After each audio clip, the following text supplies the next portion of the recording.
Biblia dice en Mateo capítulo 24, versículo 24 lo siguiente: porque se levantarán falsos cristos y falsos profetas y harán grandes señales y prodigios, de tal manera que engañarán, si fuere posible, aún a los escogidos. El cristianismo es una religión formada por seguidores de Cristo. Por eso, ser cristiano implica imitar a Cristo.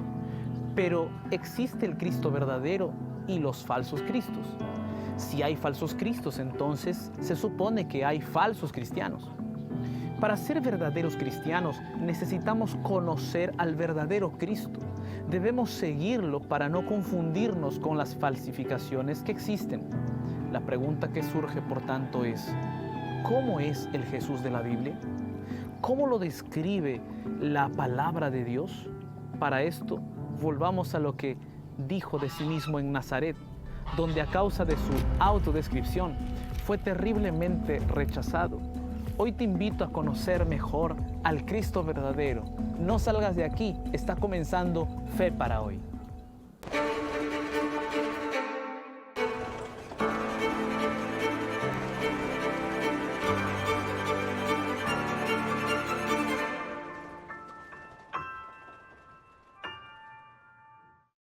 Continuamos en Fe para Hoy, pero antes quiero presentarte este regalo especial, este estudio bíblico titulado Espíritu Santo, el Dios detrás de escena.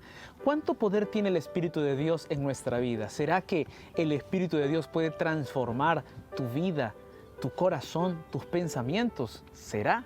¿Quieres saber las respuestas? Solicita gratuitamente este estudio bíblico a través de nuestra página web www.estudielabiblia.com o también a través de nuestro número de WhatsApp más 55 12 98 114 60.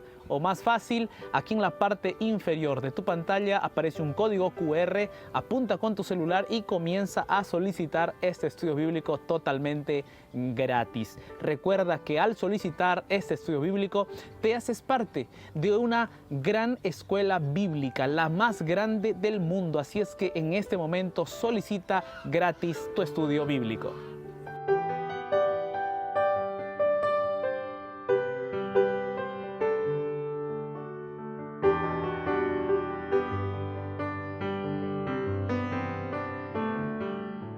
El ministerio de Jesús acababa de comenzar. Él había pasado por Capernaum y había realizado muchos milagros, creando mucha expectativa y euforia. El texto bíblico de Lucas capítulo 4, 14 dice así: y Jesús volvió en el poder del Espíritu a Galilea y se difundió su fama por toda la tierra de alrededor. Cuando Jesús llegó a Nazaret, la expectativa era muy alta y las personas esperaban que Él hiciera en la tierra donde había sido criado los milagros de los que habían oído hablar. A través de una presentación milagrosa, los nazarenos esperaban que Jesús demostrara ser el Mesías esperado. Sin embargo, Jesús se describe a sí mismo como el Mesías, usando solo las Escrituras sin realizar milagros. En la sinagoga de Nazaret, Jesús fue invitado para predicar. Según Lucas capítulo 4, versículo 17 al 19, dice lo siguiente: y se le dio el libro del profeta Isaías, y habiendo abierto el libro, halló el lugar donde estaba escrito: el Espíritu del Señor está sobre mí, por cuanto me ha ungido para dar buenas nuevas a los pobres, me ha enviado a sanar a los quebrantados de corazón, a pregonar libertad a los cautivos y vista a los ciegos, a poner en libertad a los oprimidos, a predicar el año agradable del Señor. Jesús no realizó milagros para evidenciar su misión. Simplemente apeló a una profecía mesiánica que describía su obra. Este es el Cristo verdadero, el de la Biblia. Su identidad proviene de las Escrituras. El Cristo verdadero solo puede ser conocido a través de la Biblia. Por lo tanto, el cristianismo que no se basa enteramente en la palabra de Dios no es verdadero. Si Cristo es falso, por supuesto, también lo son los cristianos. Me gusta la frase que una vez escuché de un pastor: no creo en un cristiano que no lee la Biblia. El mundo, mis amigos, está lleno de falsos cristianos que siguen una caricatura deformada de Cristo. Hay Cristos para todos los gustos. Lo que ha prevalecido en nuestros días es el Cristo adecuado al capitalismo, es decir, un Cristo para los consumistas. Los falsos cristianos recurren a este falso Cristo para satisfacer sus necesidades materiales.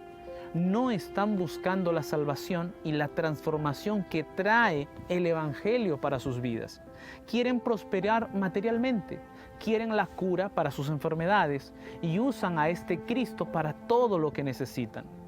Después de usarlo, guardan su objeto mágico tecnológico para futuras necesidades. Y si se dan cuenta de que ya no lo necesitan, lo descartan, como hacen con todos sus objetos obsoletos o aparatos tecnológicos. El Cristo verdadero es el Cristo de la Biblia. Sin la palabra de Dios, surge una imagen patética de un Cristo complaciente y sin compromiso con la verdad. Los falsos cristianos no estudian la Biblia.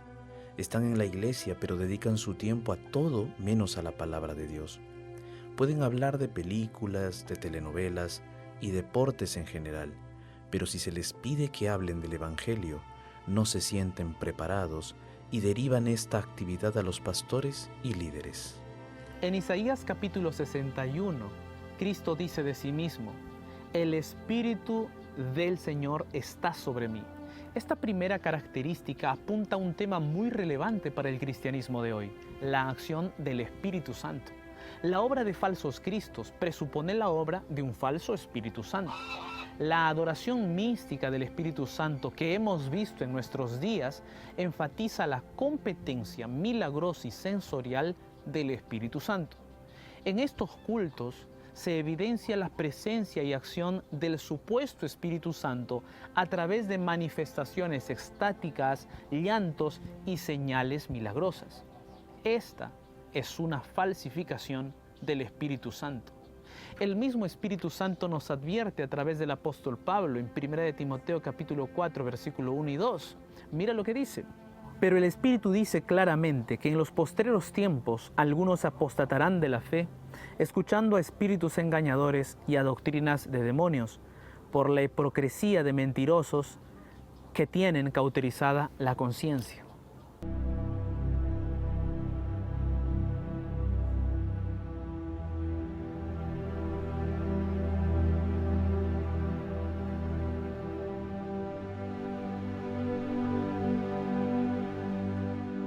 Cristo dijo que el Espíritu que estaba sobre él lo impulsaba a evangelizar a los pobres.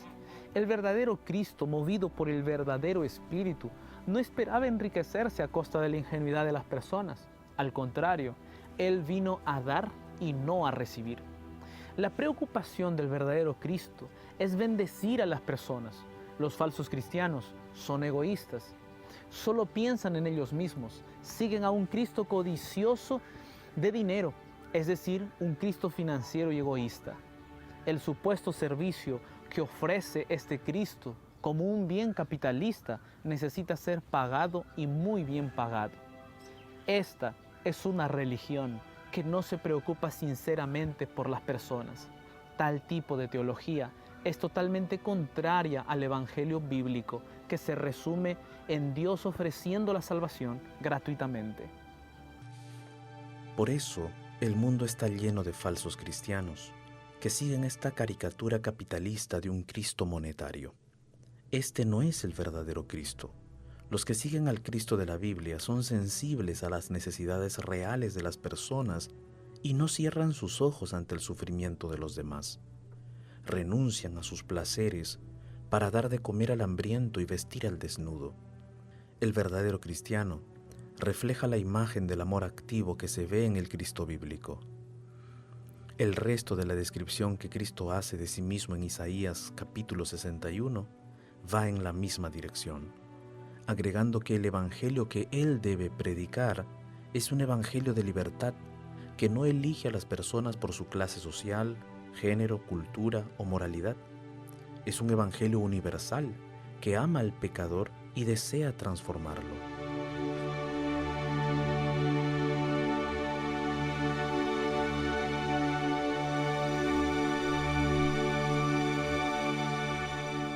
Lucas capítulo 4, versículo 21 dice así: y comenzó a decirles: hoy se ha cumplido esta escritura delante de vosotros.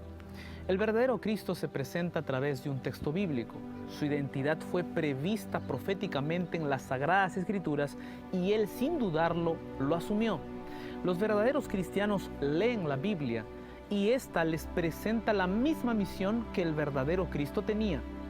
Jesús dijo en Juan capítulo 14, versículo 12: de cierto os digo, el que en mí cree, las obras que yo hago, él las hará también, y aún mayores las hará, porque yo voy al Padre.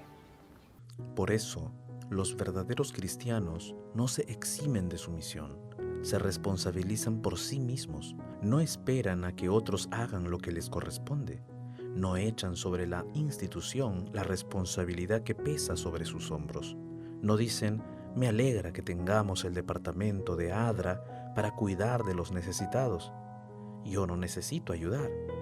O no dicen: mi parte ya la he hecho, devolviendo mis diezmos y ofrendas. Los verdaderos cristianos preguntan, movidos por una comprensión sensible de la gracia de Dios: ¿qué más podemos hacer por Cristo y por los demás? Sin embargo, este tipo de cristianismo no es popular. Desafortunadamente, este no es el Cristo que ha alcanzado a las multitudes. No es el que está en las camisetas de los atletas y en las canciones irreverentes. Es un Cristo relativo e indefinido. Un Cristo polifacético que se adapta a los gustos más excéntricos posibles. Un Cristo sin compromiso con el amor práctico. Un Cristo preocupado por la prosperidad financiera de sus fieles y sin compromiso con la verdad bíblica. Este es un Cristo que mueve multitudes, pero no transforma sus vidas. Está en boca de los artistas que pretenden sacar provecho de la popularidad de ese nombre. Este Cristo comparte descaradamente el corazón de las personas con otros dioses como el dinero, la fama y el sexo ilícito. Yo no quiero ese Cristo.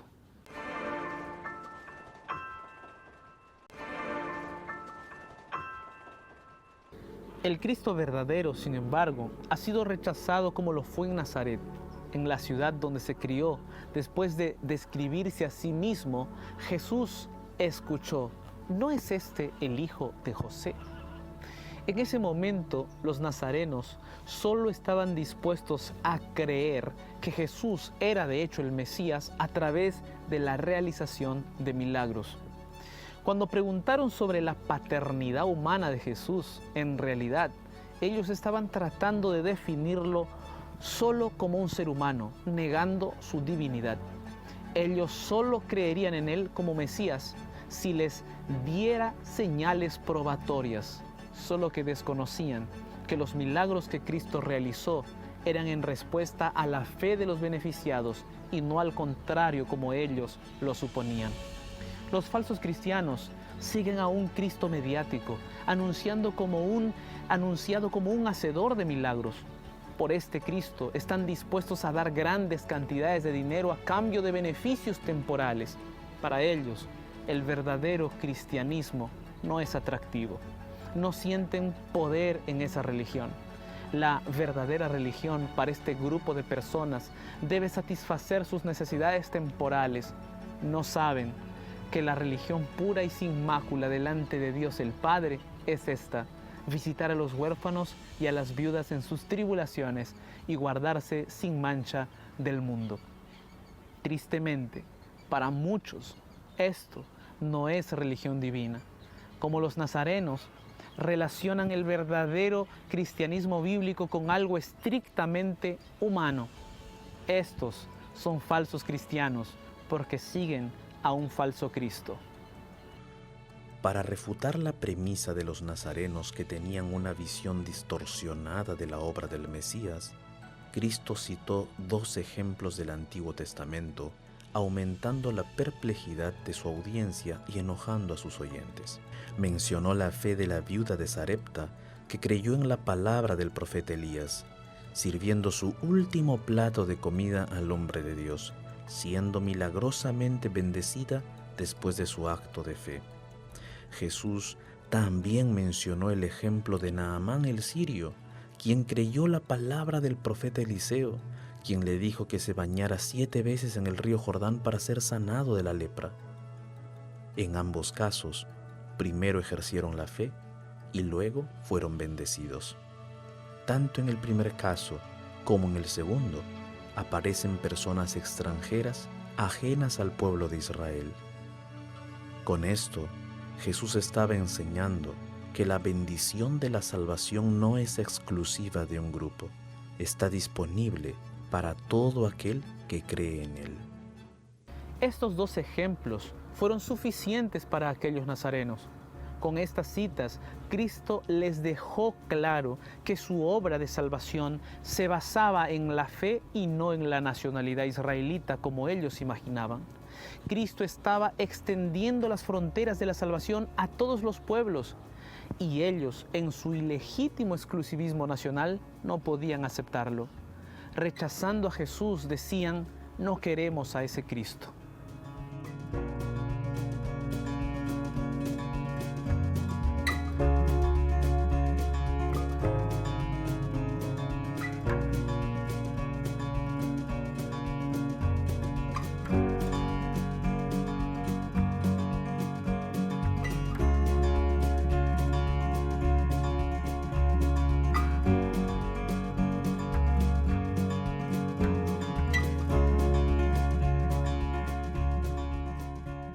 Algunos lo llevan colgado del cuello, otros lo tienen en casa, algunos colocan una foto de él en su auto y hasta las personas que son fuera de la ley les gusta tener uno cerca.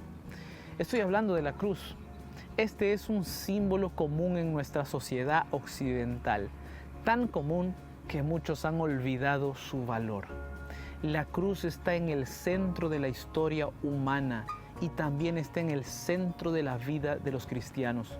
El apóstol Pablo consideró la cruz como un tema central. Mira lo que él dijo en Gálatas capítulo 6, versículo 14. Pero lejos esté de mí gloriarme, sino en la cruz de nuestro Señor Jesucristo, por quien el mundo me es crucificado a mí y yo al mundo.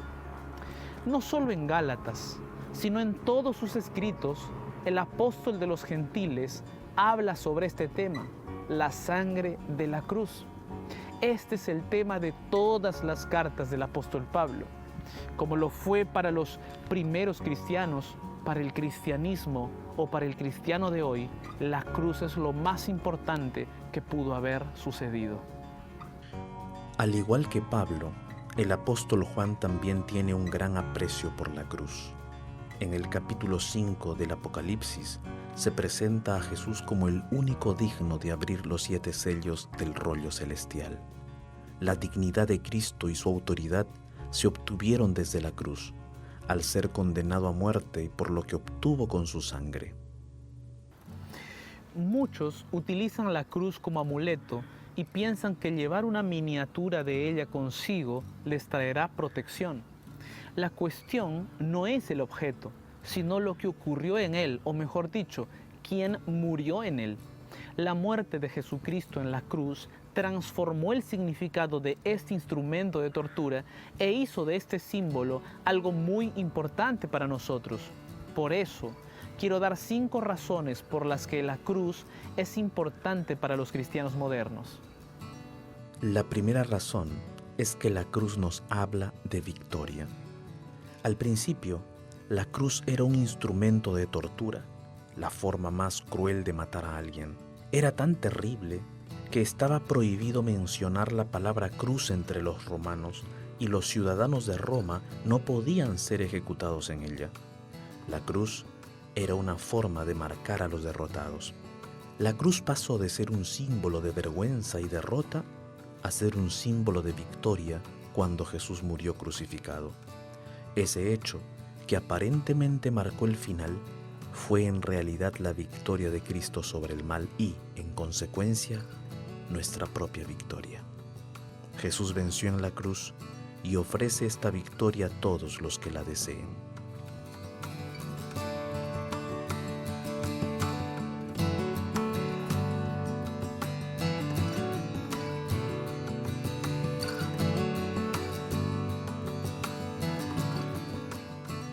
La segunda razón es que la cruz nos habla de la redención.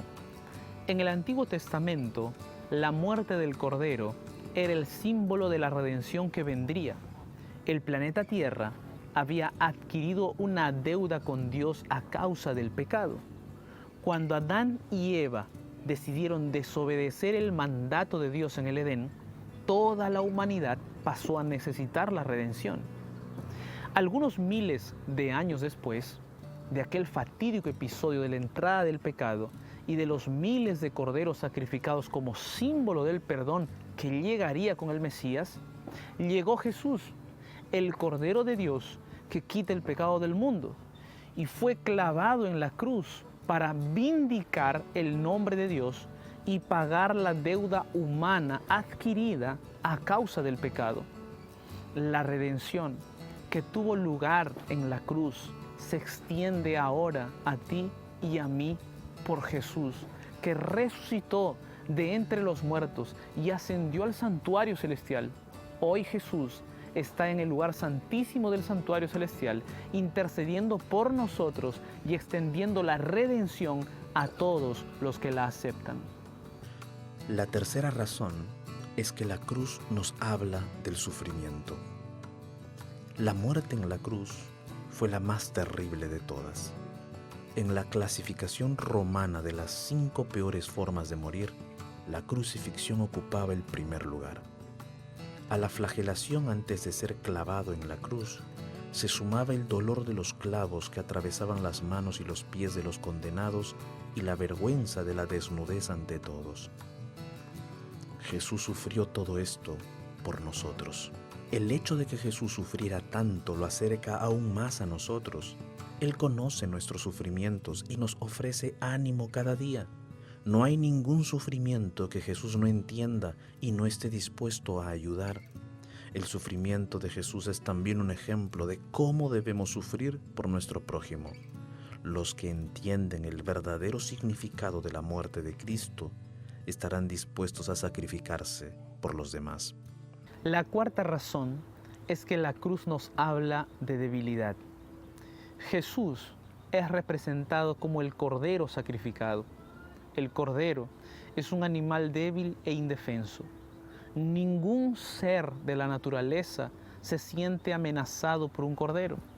Aquí tenemos un simbolismo muy profundo. Cristo se hizo débil para salvar a los débiles. Al ser clavado en la cruz, Jesús se identificó con nuestras debilidades y demostró que podemos disfrutar del poder a través de Él. Jesús nunca fue más poderoso como cuando murió. En ese momento, Él derrotó el gigantesco poder del pecado. Cuando parecía más débil, en realidad, Él fue más fuerte. Somos débiles como corderos perdidos en un bosque. Si te paras a pensar en ello, te darás cuenta de que tienes muchas debilidades, pero si te acercas al Cristo de la cruz, puedes tener poder en medio de la debilidad. El apóstol Pablo dijo, porque cuando soy débil, entonces soy fuerte. No tenemos que dejarnos vencer por nuestras debilidades.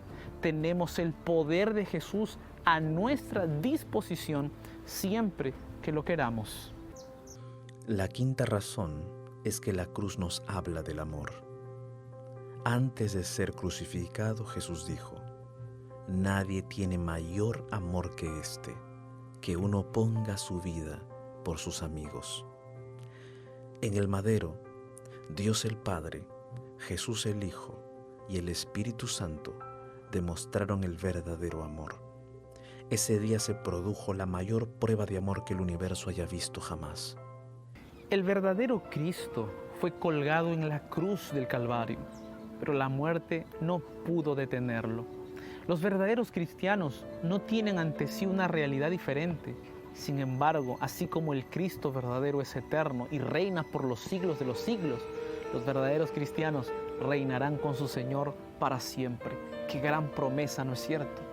La promesa que tenemos aquellos que seguimos a Jesús es una promesa maravillosa. Por eso el día de hoy yo te animo para que tú aceptes en tu vida a ese Cristo verdadero, al Cristo de la Biblia. al Cristo que promete estar con nosotros aún en el dolor, aún en el sufrimiento, el Cristo que promete transformar tu vida, transformar tu historia, a ese Cristo que promete volver por segunda vez para que tú puedas vivir con Él para siempre. ¿Deseas aceptar a ese Cristo? Entonces hoy decide tener en tu vida y en tu corazón al Jesús de la Biblia. Que Dios te bendiga.